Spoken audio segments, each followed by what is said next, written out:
Right, gang, LVD Sport back once again with a look at what's going on in the world of boxing. And today we're going to be having a preview of this Wednesday's IBF Cruiserweight Championship clash between Jai Opetaia of Australia, the defending champ, and the challenger, David Nyika from New Zealand, in what's becoming a slowly but surely highly anticipated derby, and also a much better fight than what we were originally scheduled for. Originally, Jai was supposed to be defending against his mandatory challenger, a gentleman by the name of Hussein Chinkara from Germany. Undefeated he may be, but he was also 39 years of age and barely a household name in his own household. We've got a much better fight in store. This fight actually reminds me a little bit of when Kirk Johnson was pulled out injured of his scheduled challenge against Lennox Lewis back in 2003. Kirk was injured and in stepped Vitaly Klitschko, a far superior fight than what was originally scheduled. That's a little bit of what we've got in Australia on Wednesday. If you are planning on watching, please be aware that the main card begins at around 8 AM UK time. So that means the main event is probably be around 11, I would have thought. Maybe later than that, probably midday. You know what boxing's like. But as for the fight itself, an intriguing one. Like I said, it's a derby. A lot of people are split on which way it's going to go. It seems to be a bit of a 60 to 65% swing in favour of the champion, but David does have his supporters, and it's easy to see why. The fight itself, I do think, in my own personal opinion, I think that maybe it could have come a little bit too soon for David, and I think that maybe perhaps that his amateur background and the length of time he spent as an amateur could come to harm him at this particular juncture. Maybe you've taken this particular fight, and I keep using the word particular a lot, I don't know why that is. He may have taken this fight a fight or two too early, if you know what I mean. While doing some research for the fight, I was surprised to find out that both fighters competed at the same Commonwealth Games, the Glasgow one 2014, in which David won a gold. Jai was eliminated in the second round.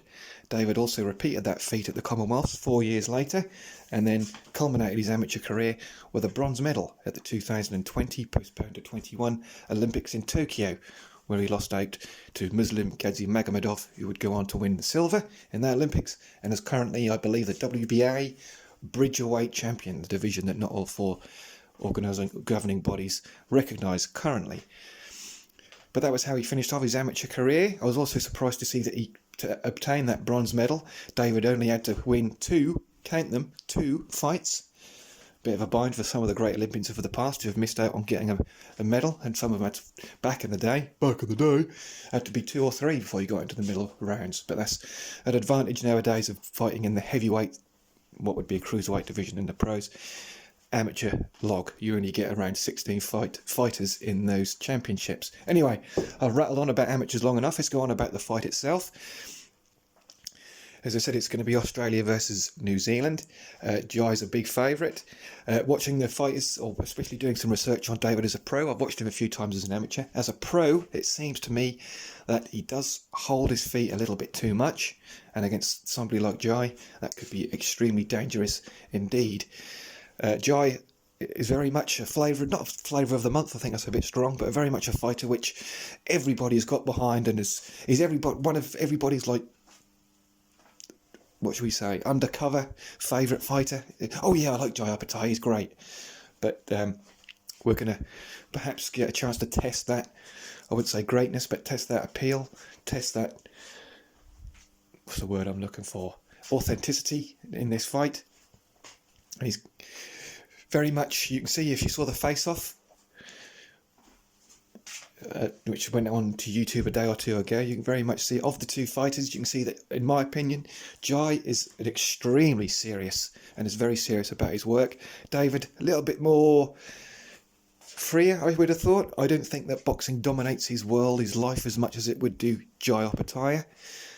But who knows, well, that'll probably count for naught when the bell rings on Wednesday morning. But as we wind down, the undercard, just in case you're interested, will be Tera Moana. So good they named it twice. He's in action. He's looking to go 6-0. Justice Hooney's in action as well. Has 2 Matchroom prospects in the heavyweight division,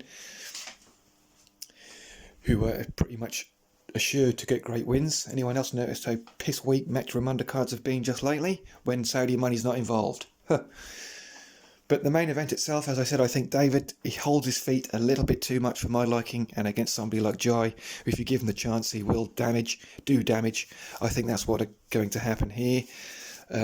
Unless the occasion and the hometown occasion and the fact that it's a derby gets a little bit too much and he goes in all guns blazing and a little bit too hot-headed, I can see a Jai Opetaia victory.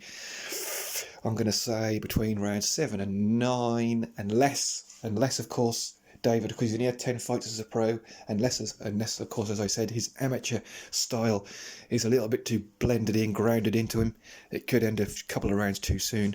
But I do think that lack of basic professional form, which is no fault of his own, it's just due to the fact he's not rounded enough as a professional yet, I think will come and cost him. So if I said between rounds 7 and 9, we'll go in the middle, split the difference, and we'll say Jai Opetaia TKO round number 8. Hope you enjoy the fight. If you watch it, should be good. Can't wait for the actual boxing world to get back into full swing of things. We're nearly a week into the new year and not much is going on apart from stuff which is going on out of the ring. All the drama and gossip which all the YouTubers love so much.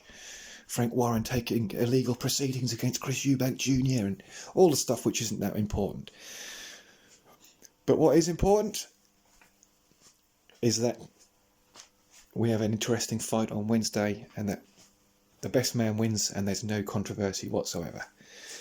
That's about it as I wrap things up here. We'll see you soon. Some contact during the week. I'm not quite sure what we'll do, but we'll work on something. Keep an eye out on my community posts. I'm doing some AI related stuff on there. I recently dreamt up an alternate universe in which Muhammad Ali spurned the chance to fight Larry Holmes in 1980, completely swerved Don King and his ridiculous 8 million offer, which never even come to pass, and instead took Bob Arum's offer to fight John Tate for the WBA Heavyweight Championship. I generated an AI poster on that. That's enough for my ramblings for the day. Please take a look if you can. And as I always say, until next time, this is LVD Sport. Keep your gloves up when you chin down, and we are out for the count.